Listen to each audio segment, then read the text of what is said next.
amplified ការសុទ្ធអញ្ចឹងចំណុចសំខាន់នៃការជួសជុលហ្នឹងគឺការមើលសមានេះឯងសមាភ្លើងបូកសមាភ្លើងដកសមាម៉ាស់ហើយសមាសំឡេងគឺមានតែ4ទេអញ្ចឹងវាចូលតូចចេញមកមធ្យមហើយចេញមកធំអញ្ចឹងយើងប្រើប្រេរុញ D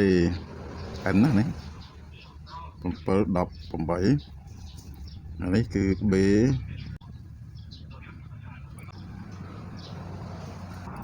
អានេះគឺរេស្តង់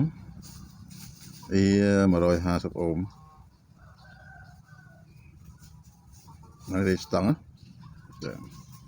ចាគូអានេះគឺ2វ៉ាត់ហើយរេស្តង់នេះអានេះគឺ E 150អ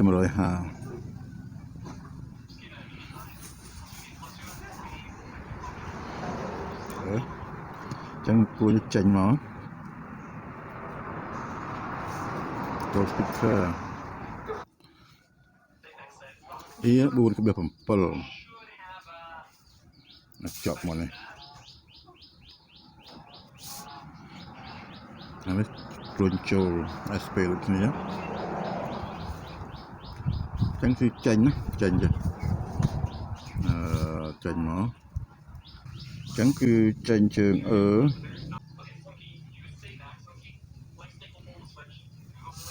ហើយគឺជើងកែតអញ្ចឹងរេស្តង់នេះគឺ100វ៉ាត់នេះ150អូមអានេះ2វ៉ាត់អានេះ1វ៉ាត់អញ្ចឹងខាងដកគឺចេញខាងជើង C ហើយតៅកែតអញ្ចឹងគឺ E 150ដូចគ្នា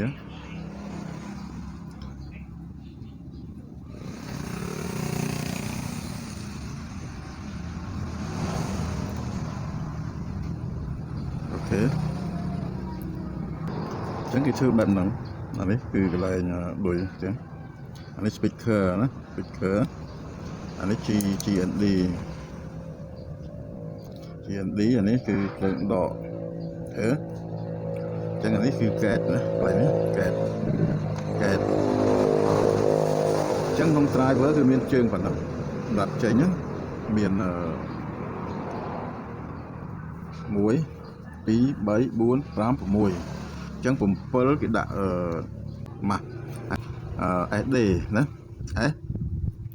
SD ហើយនេះ SD ចូលហើយវាមានយើងដាក់ speaker មួយទៀតកន្លែងនេះហៅ speaker ចឹងហ្មងហើយយើងដាក់ cell ចឹងមកណា cell គឺវង cell ចឹងមកចេញមកចឹងអានេះគឺ speaker ណា speaker ចេញហ្នឹងអានេះចូលដល់ពេលអានេះចេញវាចេញចេះអានេះយើងដាក់SPK ចេះ speaker អញ្ចឹងមានប៉ុណ្ណឹងគឺ1 2 3 4 5 6 7ណា7ជើងហើយប្រេរុញគឺធ្វើបែបនេះសម្រាប់ MOSFET ការសុទ្ធអានេះគឺ from driver in អានេះមកពី driver មកចូលជើង B អញ្ចឹងយើងដាក់ parasite យើងដាក់2K អញ្ចឹងគឺ560 1 kV ណាដាក់2K នេះ560 1 kV មកយ៉ាងនេះដូចគ្នាដែរ BC 560 1 kV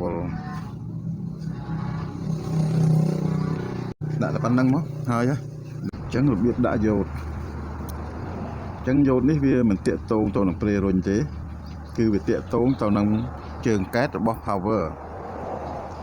អញ្ចឹងយ៉ូតនេះគឺប្រើក្បាលជួលគ្នានេះវាគេហៅក្បាលជួលគ្នាចេះគេហៅ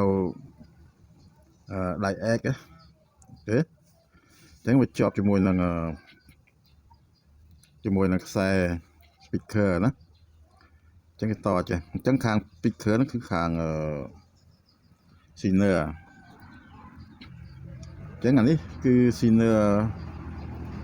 15 V ទេហើយអានេះគឺ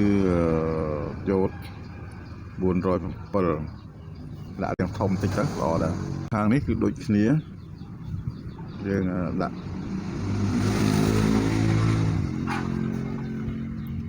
ឡាវទល់ក្បាលទៅមកចឹងខាងភ្លើងដកខាងយោត Siner ចឹងគេដាក់សញ្ញាចេះទេអានេះគឺ407អានេះ Siner ស Z ចឹងហើយ15 V ចឹងអាខាងនេះគឺវាតាក់ទងទៅនឹងជើងកែតប្រេរុញប្រេរុញចឹងគេពាក្យដែលគេហៅថាប្រេណាប្រេហ្នឹងគឺគេសំដៅលើប្រេនេះក្នុងប្រេនោះវាមាន driver មានប្រេជំនួយ driver មានប្រេបរិសញ្ញាលហើយនឹងមានប្រេគ្រប់គ្រងសញ្ញាលរៀនអេឡិចត្រូនិកសំខាន់ជាងគេគឺរូបវិទ្យាមីហើយនឹងគណិតវិទ្យា